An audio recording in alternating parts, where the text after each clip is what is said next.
आज के दौर में बढ़ती हुई पोल्यूशन, स्मोकिंग हैबिट्स और बदलते लाइफस्टाइल के बीच लंग कैंसर एक सीरियस और तेज़ी से बढ़ने वाली बीमारी बन चुकी है। ये सिर्फ स्मोकर्स को ही नहीं बल्कि नॉन स्मोकर्स को भी अफेक्ट कर सकती है, खासकर उन लोगों को जो पोल्यूटेड एनवायरनमेंट या सेकेंड हैंड स्मोक से कांटेक्ट होते हैं। इसके अर्ली सिम्टम्स को पहचानना, सही टाइम पे डायग्नोसिस करना बहुत ज़्यादा इंपॉर्टेंट होता है। इस अहम मौजू पर डिस्कशन के लिए आज हमारे साथ मौजूद है केयर हॉस्पिटल्स मलकपेट हैदराबाद के senior consultant haematologist and medical oncologist doctor M.A. Subur Shahroz. एक बार फिर आपका बहुत बहुत इस्तकबाल है सर हमारे शो में। कैसे हैं आप? अल्हम्दुलिल्लाह। अब अगर हम लंग कैंसर के रेशियो की स्पेशली इंडिया में बात करें तो how common is it becoming in day to day life in India, तो उस बारे में हमें कुछ बताइए। जी, सबसे पहले तो अगर हम मर्द हजरात में देखेंगे तो लंग कैंसर नंबर 2 पोजीशन पे है नंबर ऑफ कैंसर केसेस के मुकाबले में। तो नंबर 1 कैंसर मर्द हजरात में अभी भी मुंह का कैंसर यानी कि हलक का कैंसर है। दूसरे नंबर पर लंग कैंसर पाया जाता है। और अगर हम परसेंटेज के बारे में बात करें तो लंग कैंसर तकरीबन 8% सारे कैंसर के मुकाबले में पाया जाता है। एंड इस गुज़िश्ता कुछ सालों से ख़वातीन में भी लंग कैंसर का इंसिडेंस काफ़ी बढ़ रहा है। तो ख़वातीन और मर्द हज़रात दोनों में अगर हम कंबाइन करके देखें तो लंग कैंसर तकरीबन 6% पाया जाता है। ये लेटेस्ट इंडिया के स्टैटिस्टिक्स के मुताबिक है। जी, अब यहाँ पे अगर हम बात करें रिस्क फैक्टर्स की जो लंग कैंसर के होते हैं तो वो क्या रहेंगे? तो देखिए 80% of lung cancer cigarette smoking की वजह से ही होते हैं। अब जैसे आप पहले मेंशन किए थे कि ना सिर्फ एक्टिव स्मोकिंग बल्कि पैसिव स्मोकिंग की वजह से भी लंग कैंसर हो सकता है। पैसिव स्मोकिंग का मतलब क्या है? जैसे आप कोई अपने दोस्त अहबाब के साथ खड़े हों या कहीं बाहर हैं एंड आप इनवॉलंटरली वो जो सिगरेट का धुआं है अंदर ले रहे हैं आप, इसकी वजह से भी लंग कैंसर हो सकता है। जैसे पैसिव स्मोकिंग यानी सेकेंड हैंड स्मोकिंग बोल सकते हैं। अभी एक और टाइप का स्मोकिंग आया है जिसे हम थर्ड हैंड स्मोकिंग भी कहते हैं। जैसे अगर कोई आदमी घर में इंडोर स्मोकिंग कर रहे हैं और वो धुएं का जो रेसिड्यू घर के फर्नीचर पे या घर के किसी सामान पर लगा हो सकता है, उसी में भी कैंसर बनाने के पार्टिकल्स वैसे रह सकते हैं, जिसकी वजह से अगर कोई उस पार्टिकल्स से कांटेक्ट में आते हैं या उसको अंदर इनहेल कर लेते हैं, उनको भी जो है कैंसर ऐसे हो सकता है। तो इसको हम थर्ड हैंड स्मोकिंग बोलते हैं। तो सिगरेट स्मोकिंग सबसे कॉमन कॉज है लंग कैंसर का। उसके बाद शराब का कंजम्पशन भी one of the common causes है लंग कैंसर के लिए। एंड कुछ ऐसे इंडस्ट्रीज़ यानी कि ऐसे फैक्ट्रीज़ में वर्कर्स को भी लंग कैंसर होने के रिस्क ज़्यादा हो सकते हैं। जैसे कि एस्बेस्टॉस की फैक्ट्री है, जैसे हम एस्बेस्टॉस के शीट्स बनाते हैं, उसमें जो पार्टिकल्स होते हैं एस्बेस्टॉस के पार्टिकल्स की वजह से लंग डैमेज हो सकता है, जिसकी वजह से कैंसर आ सकता है। सिलिकॉन इंडस्ट्री, सिलिका में भी जो है ऐसे कुछ पार्टिकल्स आते हैं जिसकी वजह से लंग कैंसर होने के इंतखाबात हो सकते हैं।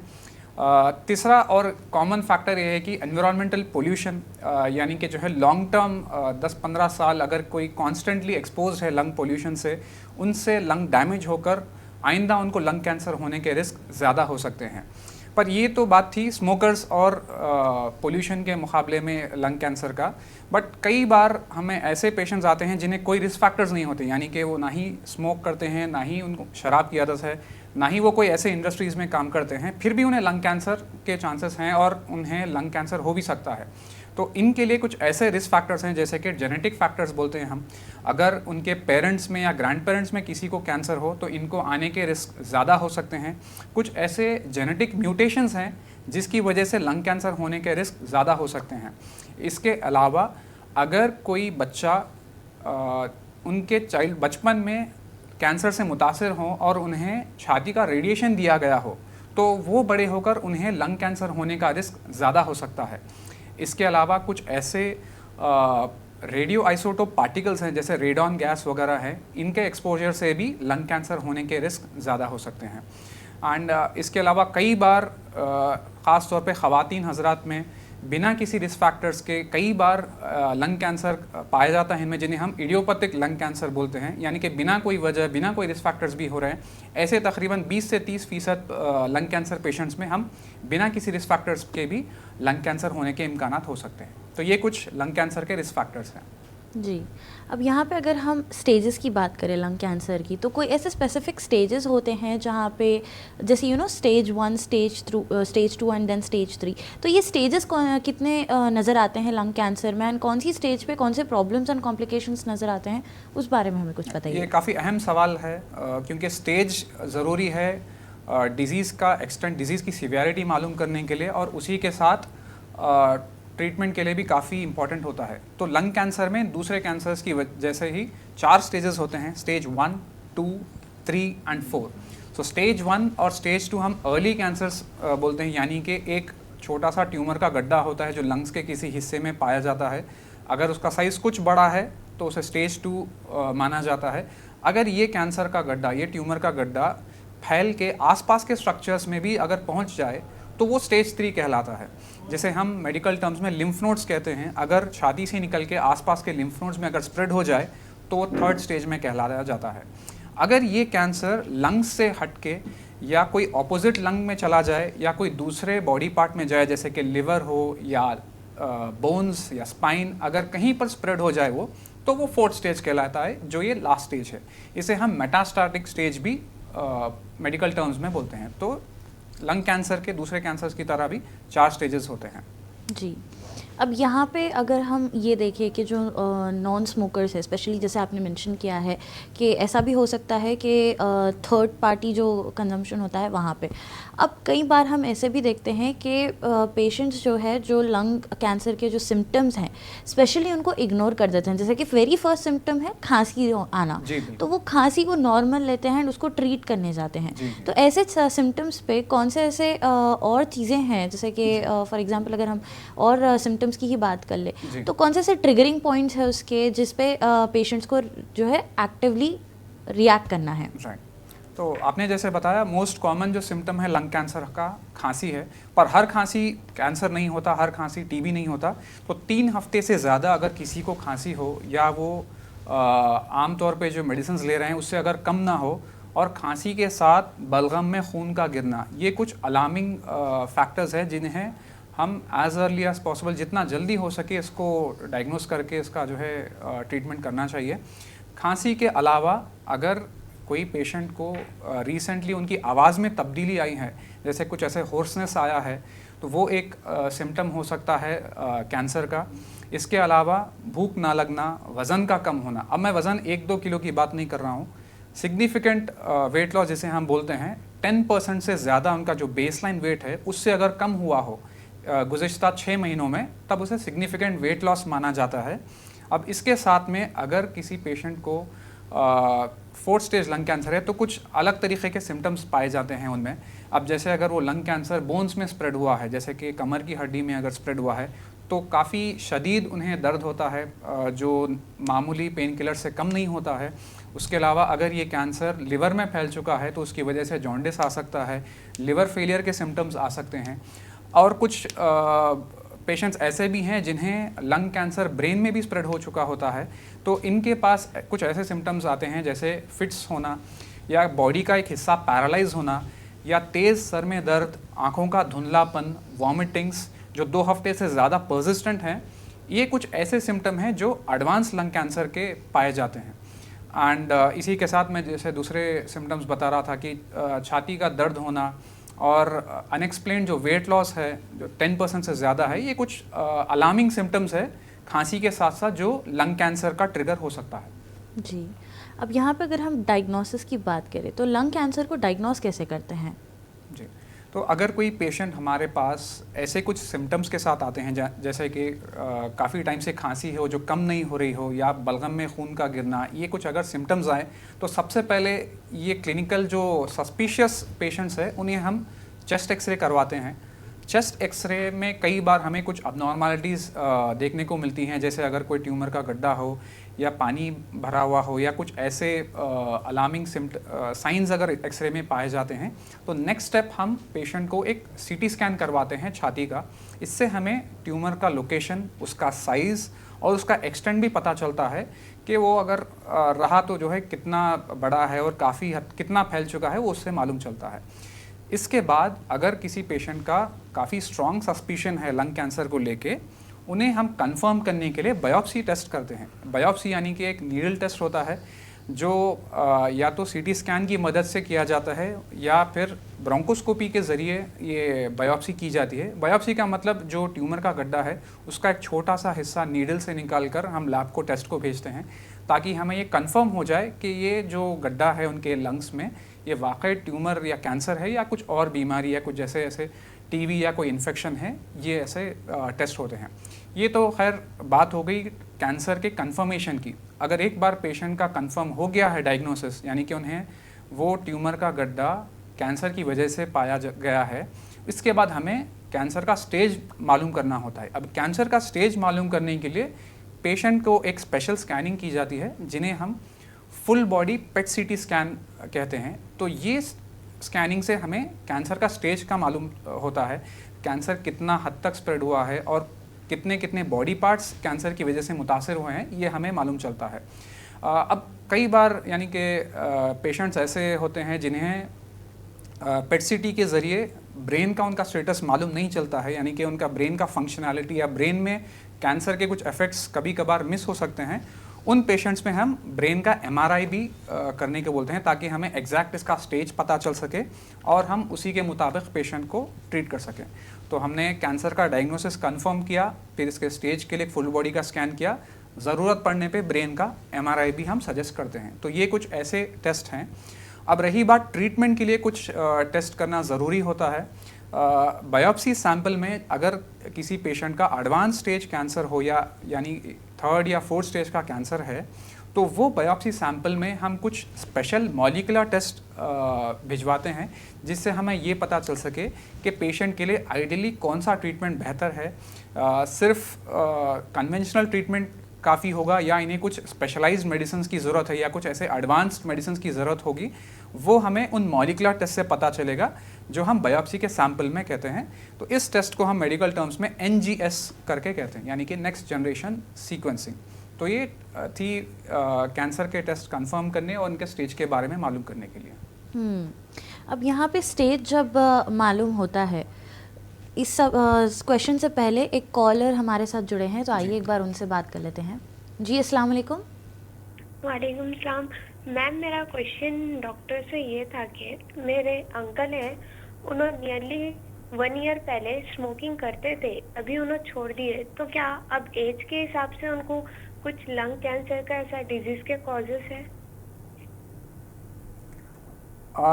आपका काफ़ी इम्पोर्टेंट सवाल है ये। अक्सर मुझे मेरे पेशेंट्स भी पूछते हैं कि पेशेंट या कोई भी हो 1 साल या 2 साल स्मोकिंग करके छोड़ दिए, फिर उन्हें आगे रिस्क हो सकता है। जी बिल्कुल, अगर कोई पेशेंट कभी सिगरेट को हाथ ना लगाए, उनके कंपैरिजन में किसी ने अगर सिगरेट कुछ वक्त तक लेकर अगर उसे छोड़ भी दिया है, तब भी उन्हें कैंसर का रिस्क होने के इम्कानात हैं। आपके जो रिश्तेदार हैं उनके एज के मुताबिक चंद टेस्ट करवाने होते हैं, जिनसे हम ये पता चल सकेंगे कि अंदर उनके कैंसर का कुछ डिटेक्शन हुआ है या कुछ ऐसा प्री कैंसर स्टेज वगैरह मालूम हुआ है, हम पता कर सकते हैं। अब जो मेरा सवाल यहाँ पे ये था, काफ़ी अहम सवाल है ये, कि जो स्टेजेस होते हैं लंग कैंसर के, जो ट्रीटमेंट आप लोग सजेस्ट करते हैं, क्या वो स्टेज बेस्ड होता है या नहीं? हर स्टेजेस के लिए ट्रीटमेंट एक ही होता है? आप उस बारे में हमें कुछ बताइए। हाँ, ये ट्रीटमेंट देखिए स्टेज के मुताबिक ही होता है। ऐसा नहीं है कि हर कैंसर पेशेंट को हम सेम ट्रीटमेंट देंगे, ऐसा ज़रूरी नहीं है। कैंसर के हर स्टेज के मुताबिक उसका ट्रीटमेंट होता है। अब जैसे कोई अगर पेशेंट है जो बिल्कुल अर्ली स्टेज कैंसर उन्हें डिटेक्ट हुआ, जैसे कि 1st स्टेज हो चाहे 2nd स्टेज हो, उन्हें हम सर्जरी के ज़रिए ट्रीटमेंट करते हैं और सर्जरी के बाद ज़रूरत पड़ने पे पेशेंट को कुछ टाइम तक कीमोथेरेपी वगैरह की ज़रूरत हो सकती है। तो ये 1st stage and 2nd stage के कैंसर का ट्रीटमेंट है। बट कई बार पेशेंट्स हमारे पास अक्सर एडवांस स्टेज में रहते हैं, अगर वो किसी और वजह से कुछ टेस्ट करवाते हैं तभी उन्हीं को अर्ली स्टेजेस कैंसर में पाया जाता है, वरना 80-90% पेशेंट्स मेरे तो तकरीबन या तो 3rd स्टेज या 4th स्टेज में ही डायग्नोस होकर आते हैं। अब रही बात 3rd स्टेज कैंसर की, 3rd स्टेज कैंसर आसपास के ऑर्गन्स में फैल चुका होता है, लिम्फ नोड्स में भी स्प्रेड हो चुका होता है, इन्हें हम सर्जरी करना मुश्किल होता है। अगर सर्जरी पॉसिबल हो तो वो बेस्ट ऑप्शन है उनके लिए, वरना 3rd स्टेज कैंसर में रेडिएशन और कीमोथेरेपी का कॉम्बिनेशन ही इसका सही मायने में ट्रीटमेंट होता है। उसके बाद थर्ड स्टेज कैंसर में अभी कई सारे लेटेस्ट एडवांसेस निकल के आए हैं, जैसे इम्यूनोथेरेपी हो या टारगेटेड थेरेपी हो। अब फोर्थ स्टेज कैंसर के ट्रीटमेंट के हम अगर बात करेंगे तो फोर्थ स्टेज कैंसर क्योरेबल नहीं होता, हम बस डिजीज़ को कुछ हद तक कंट्रोल में कर सकते हैं। तो इसका जो मेन स्टेज ट्रीटमेंट है फोर्थ स्टेज कैंसर का वो है कीमोथेरेपी, यानी कि कुछ ऐसे दवाइयाँ हैं जिनसे हम कैंसर के सेल्स को कंट्रोल में ला रहे हैं, उन्हें और बढ़ने से हम रोक रहे हैं। इसके अलावा कीमोथेरेपी के अलावा अभी कुछ ऐसे रिसेंट एडवांसेस निकल के आए हैं जिन्हें हम टारगेटेड थेरेपी बोलते हैं या इम्यूनोथेरेपी भी बोलते हैं। ये अलग अलग पेशेंट के प्रोफाइल के हिसाब से, उनके टाइप ऑफ कैंसर के हिसाब से हम इनका कॉम्बिनेशन इस्तेमाल में करते हैं। जी, इसी बीच एक कॉलर हमारे साथ जुड़े हैं, आइए एक बार उनसे बात कर लेते हैं। जी अस्सलाम वालेकुम। अस्सलाम वालेकुम। वालेकुम सलाम। मेरे को डॉक्टर से ये पूछना था, मैं है ना ऑलमोस्ट 1 मंथ से बस से ट्रैवल कर रही हूँ, तो वहाँ पर है ना बहुत सारे नो स्मोकिंग का बोर्ड रहने के बावजूद भी बहुत सारे मेंस जो है स्मोक करते रहते। तो मेरे को डेली बेसिस पे है ना स्मोकिंग, वो जो सिगरेट का जो धुआं रहता वो इनहेल करना, उसके बावजूद भी इनफैक्ट मैं मास्क लगाई भी रहती हूँ, फिर भी मेरे अंदर स्मेल आती, वो दम घुटे जैसा होता। तो मेरे को ऑलमोस्ट 1 मंथ से, मेरे को पहले खांसी नहीं थी, अब खांसी हो रही। तो क्या ये कैंसर होने के कारणों से वो स्मोकिंग का धुआं इनहेल करने से? मैं स्मोकिंग आज तक भी नहीं करी। जी, आपने काफ़ी इंपॉर्टेंट सवाल पूछा है, क्योंकि ये तो आमतौर पर काफ़ी लोग ऐसे पूछते हैं कि वो बस में या कोई पब्लिक ट्रांसपोर्ट पे ट्रैवल कर रहे हैं और उन्हें कॉन्स्टेंटली हर रोज़ सिगरेट स्मोकिंग का या व्हीकुलर पोल्यूशन का सामना करना पड़ता है। तो सबसे पहले तो आपने अच्छी बात ये कही कि आप रेगुलरली मास्क इस्तेमाल कर रहे हैं, ये कुछ हद तक हमें वो सिगरेट स्मोक से बचाए रख सकता है। पर इसके बावजूद ऐसा नहीं है कि आप कुछ टाइम तक वो स्मोक को एक्सपोज रहें और आपको कैंसर हो जाएगा। तो ये काफ़ी लंबा प्रोसेस होता है, यूजुअली कई साल लगते हैं कैंसर को बनने में बॉडी में। पर आपकी साइड से आप ये कुछ एहतियात कर सकते हैं, आप रेगुलर मास्क का इस्तेमाल करते रहिए। अगर हो सका तो आपका मोड ऑफ ट्रांसपोर्ट चेंज कर सकते हैं, जैसे मेट्रो में स्मोकिंग बिल्कुल भी अलाउड नहीं है, ऐसा आप कुछ कर सकते हैं। इसके अलावा आप कैंसर का स्क्रीनिंग टेस्ट करवा सकते हैं, यानी कि एवरी ईयर कुछ ऐसे बेसिक टेस्ट होते हैं जिससे हमें ये पता चल सके कि आपके बॉडी में कुछ कैंसर के चेंजेस हैं या नहीं। तो ये कैंसर का स्क्रीनिंग भी आप हमारे पास आकर करवा सकते हैं। जी, अब यहाँ पे जो सबसे आखिरी स्टेज होता है, जो हाई रिस्क स्टेज भी होता है लंग कैंसर में, ये अगर ट्रीटमेंट के बारे में अगर बात करें अगर हम इस पे, तो स्पेसिफिक कोई ऐसी ट्रीटमेंट ऑप्शंस अवेलेबल है for high risk stage of lung cancer? आप उस बारे में हमें कुछ बताइए। जी बिल्कुल। तो जैसे मैंने बताया था अभी कई टाइम से, जब से मैंने प्रैक्टिस शुरू की है, 80 to 90% लंग कैंसर के पेशेंट्स मेरे एडवांस स्टेज कैंसर में आ रहे हैं, क्योंकि वो लोग कई बार उनके सिम्टम्स को नेग्लेक्ट करते हैं और कई बार किसी वजह से वो ट्रीटमेंट नहीं ले सकते हैं या उन्हें किसी वजह से मिसगाइडेंस हो जाती है, तो वो मेरे पास एडवांस स्टेज कैंसर्स में आते हैं।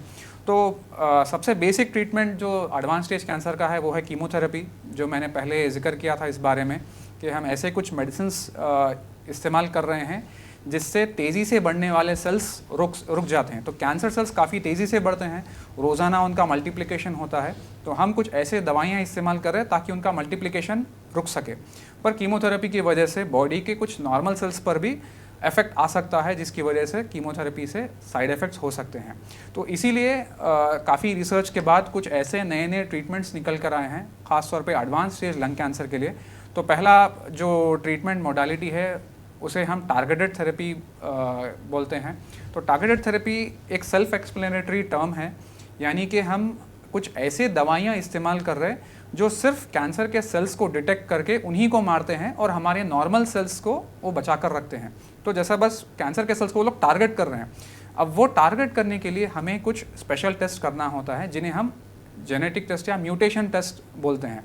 अगर वो म्यूटेशन पॉजिटिव है वो उस पेशेंट के ट्यूमरस सेल्स में, तब हम टारगेटेड थेरेपी के टैबलेट्स हो चाहे इंजेक्शन हो वो इस्तेमाल करके सिर्फ उन्हीं सेल्स को हम आइडेंटिफाई करके मार सकते हैं जिन पर वो म्यूटेशन जमा हो, और वो नॉर्मल सेल्स को बचा कर रखते हैं। तो जिसकी वजह से जो भी कीमोथेरेपी की वजह से साइड इफ़ेक्ट्स हैं वो कम हो जाते हैं और कैंसर पर हमें काफ़ी अच्छा रिस्पॉन्सेस आ सकता है। अब एक और नया ट्रीटमेंट आया है एडवांस स्टेज कैंसर्स के लिए, जिन्हें हम इम्यूनोथेरेपी कहते हैं। अब इम्यूनोथेरेपी भी एक सेल्फ एक्सप्लेनेटरी टर्म है, तो हर किसी को कैंसर से रिलेटेड इम्यूनिटी भी होती है, जैसा हमें इन्फेक्शन से लड़ने की ताकत होती है वैसे ही कैंसर से लड़ने की भी हमारे पास इम्यूनिटी होती है। पर इन कैंसर पेशेंट्स में वो इम्यूनिटी के सेल्स सप्रेस हो जाते हैं, यानी कि जो है वो बराबर एक्ट नहीं करते हैं क्योंकि वो कैंसर सेल्स उन्हें सप्रेस करके रखते हैं। तो हम ऐसे कुछ दवाइयाँ इस्तेमाल कर रहे हैं, जैसे इन्हें हम इम्यूनोथेरेपी मेडिसिन बोलते हैं, जिनसे वो जो सप्रेस हुए हैं इम्यून सेल्स जो हैं, जो हमारी बॉडी के नेचुरल इम्यूनिटी रिलेटेड सेल्स हैं, उनको हम एक्टिव कर रहे हैं ताकि वो जाकर कैंसर सेल्स को ढूंढ सके और उन्हें मार सके नेचुरल तरीके से। तो जैसा टारगेटेड थेरेपी का एडवांटेज है, सिमिलरली इम्यूनोथेरेपी में भी हम नेचुरल तरीके से बिना कुछ मेजर साइड इफ़ेक्ट्स के हम इसका इलाज कर रहे हैं ताकि कैंसर की बीमारी हम अच्छे से रोक सकें एंड नॉर्मल सेल्स पे इसका कुछ ज़्यादा इफेक्ट ना आ सके, जिसे हम इम्यूनोथेरेपी कहते हैं। पर ये सब चीज़ों के काफ़ी प्रोज एंड कॉन्स भी हैं। जैसा मैं एडवांटेजेस बता रहा था कि जो भी कीमोथेरेपी रिलेटेड साइड इफ़ेक्ट्स हैं वो इनमें हम नहीं देखने को मिलते हैं, पर इसका मेजर डिसएडवांटेज ये है कि हर कैंसर पेशेंट को ये दवाइयाँ हम इस्तेमाल नहीं कर सकते क्योंकि हर पेशेंट का प्रोफाइल अलग होता है, उनका टाइप का कैंसर, उनका एग्रेसिवनेस काफ़ी अलग होता है। तो हम ऐसे कुछ स्पेशल टेस्ट करते हैं कैंसर सेल्स के ऊपर। तो जैसे टारगेटेड थेरेपी के लिए हम म्यूटेशन टेस्ट कर रहे हैं, इम्यूनोथेरेपी के लिए भी एक टेस्ट होता है जिन्हें हम PDL1 टेस्ट करके बोलते हैं। अगर ये टेस्ट पॉजिटिव हों तभी हम टारगेटेड थेरेपी या इम्यूनोथेरेपी इस्तेमाल कर सकते हैं। ये टेस्ट नेगेटिव आने पर हमारे पास ऑप्शंस लिमिटेड हैं, सिर्फ हमें कीमोथेरेपी का ही सहारा लेना होता है। और दूसरी बात यह है कि कई बार कॉस्ट इफेक्टिवनेस भी होता है। टारगेटेड थेरेपी कुछ मेडिसिन्स काफ़ी एक्सपेंसिव होते हैं कीमोथेरेपी के मुकाबले में, एंड इम्यूनोथेरेपी ख़ास तौर पर कीमोथेरेपी के मुकाबले में काफ़ी एक्सपेंसिव होती है, तो हर कोई पेशेंट उन्हें अफोर्ड नहीं कर सकता है। पर गुज़िश्ता कुछ सालों में इस पर भी काफ़ी जिक्र हुआ है, इस पर भी काफ़ी सारे जेनेरिक मेडिसिन्स आ रहे हैं अभी डेवलपमेंट में। इंशाल्लाह कुछ टाइम बाद इम्यूनोथेरेपी मेडिसिन्स भी आम पब्लिक को इजीली एक्सेसिबल हो सकेंगे ताकि हम ज़्यादा से ज़्यादा पेशेंट्स को इन ट्रीटमेंट का, नए और अच्छे ट्रीटमेंट का इस्तेमाल करके कम साइड इफ़ेक्ट्स के साथ अच्छे रिस्पॉन्सेस हम लाने की कोशिश कर सकते हैं। तो ये था कुछ advance treatments of lung cancer के बारे में। अब सबसे अहम सवाल जो लोगों का ये होता है कि जिनको लंग कैंसर है क्या वो क्योरेबल हो सकते हैं, एंड जिनको नहीं है क्या वो प्रिवेंट कर सकते हैं। तो ये दो सवाल काफ़ी ज़्यादा अहम लोगों के दिमाग में आते हैं, तो उस बारे में हमें कुछ बताइए। जी बिल्कुल। तो आपका सबसे पहला क्वेश्चन ये था कि क्या कैंसर क्योरेबल है। जी। तो वो स्टेज पर डिपेंड करता है, जैसे मैं बता रहा था, जितना अर्ली स्टेज हो कैंसर का उतने ज़्यादा हमारे चांसेस हैं कि हम कैंसर का ट्रीटमेंट कर सकें और उन्हें क्योर कर सकें। सो फर्स्ट स्टेज कैंसर सबसे बेस्ट चांस है क्योर करने के लिए। सेकेंड स्टेज कुछ हद तक हम क्योर कर सकते हैं। थर्ड स्टेज कैंसर हम डिजीज़ को, बीमारी को कंट्रोल में रख सकते हैं, पर वो फिर वापस आने के चांसेस यानी कि रिलैप्स के चांसेस ज़्यादा होते हैं थर्ड स्टेज में। और फोर्थ स्टेज का तो पता ही है कि वो क्योरेबल नहीं है, बस उसको हम कंट्रोल में रख सकते हैं। रही बात प्रिवेंशन की, ये काफ़ी इम्पॉर्टेंट एस्पेक्ट है कैंसर के ट्रीटमेंट का। जैसे वो प्रोवर्ब है इंग्लिश में कि जो है prevention is always better than cure. तो हमें चंद ऐसे चीज़ों का मद्देनज़र रखते हुए कुछ हमारी लाइफस्टाइल में चेंजेस लाना है जिससे हम कैंसर का प्रिवेंशन भी कर सकें। अब हम अगर कैंसर के रिस्क फैक्टर्स पर तवज्जो देंगे तो ऑटोमेटिकली हमें उसके प्रिवेंशन के बारे में भी मालूमात हासिल होगी। तो मैं जैसे बता रहा था, सिगरेट स्मोकिंग और अल्कोहल सबसे ज़्यादा कॉमन कॉजेज़ है कैंसर को लेकर। तो लंग कैंसर काफ़ी हद तक प्रिवेंट हो सकता है अगर कोई सिगरेट को हाथ ना लगाए, सिगरेट अगर ले भी रहे हैं तो उन्हें रोक सकें। एंड सेकेंड हैंड स्मोक से भी अगर आप अपने आप को बचा सकें तो उससे भी आप कैंसर के रिस्क को रोक सकते हैं। इसके अलावा आप रेगुलर स्क्रीनिंग टेस्ट वगैरह करवा, अगर किसी को सिम्टम्स हो, जैसे कि मैं बता रहा था 3 हफ्ते से ज़्यादा खांसी हो, वो फौरी चेकअप करवा के अर्ली स्टेजेस कैंसर में डायग्नोसिस करके आप इन्हें क्योर भी कर सकते हैं। इसी के साथ रेगुलर एक्सरसाइज करना, अपने वेट को मेंटेन करके रखना, ज़्यादा कम ना ज़्यादा लो, और रेगुलरली फ्रेश तरकारियों का और फ्रूट्स का इस्तेमाल करना, ज़्यादा प्रोसेस्ड फूड्स यानी कि ज़्यादा फास्ट फूड्स का इस्तेमाल ना करें, अपना लाइफस्टाइल को अच्छा बनाए रखें, एडिक्वेट स्लीप लेना है, एंड रेगुलर फिजिकल एक्टिविटी भी ज़रूरी है ताकि हम इन चीज़ों से, इन बीमारियों से हम बचकर रह सकें। अब सबसे आखिर में यहाँ पे अगर हम फैमिली सपोर्ट की बात करें for patients who are going through lung cancers, तो फैमिली सपोर्ट कितना एक इम्पॉर्टेंट रोल प्ले करता है सो दैट जो पेशेंट है वो रिकवर भी जल्दी हो जाए एंड जो उनकी जर्नी है वो उतनी पेनफुल भी ना रहे। बिल्कुल। तो फैमिली का काफ़ी अहम रोल होता है किसी भी कैंसर पेशेंट को लेकर ना सिर्फ फाइनेंशियली बल्कि उन्हें मेंटली सपोर्ट करने के लिए भी, क्योंकि जो कैंसर का डायग्नोसिस है वही काफ़ी डरावना होता है और काफ़ी पेशेंट्स उसी से डिप्रेस हो जाते हैं और डिमोटिवेट हो जाते हैं। तो फैमिली मेम्बर्स को ज़रूरी है कि वो मेंटली स्ट्रांग रहें पहले तो, और उनके पेशेंट्स को रेगुलरली वो लोग मोटिवेट करते रहें ताकि वो ट्रीटमेंट बराबर से ले सकें और उनका न्यूट्रिशन का भी ख़ास ख्याल रख सकें। तो फैमिली एस्पेक्ट बहुत अहम रोल है कैंसर के ट्रीटमेंट में, ना सिर्फ फाइनेंशियली बल्कि सोशली एंड साइकोलॉजिकली।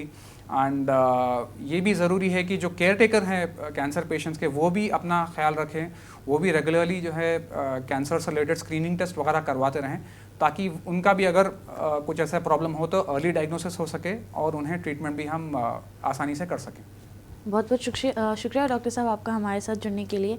एंड जो लंग कैंसर जैसी इतनी अहम बीमारी होती है उस पर जो आपने इन्फॉर्मेशन आज सिंपल लैंग्वेज में शेयर की है, आई थिंक वो इन्फॉर्मेशन भी हमारे व्यूअर्स के लिए बहुत ज़्यादा काम आएगी। So thank you for being here with us.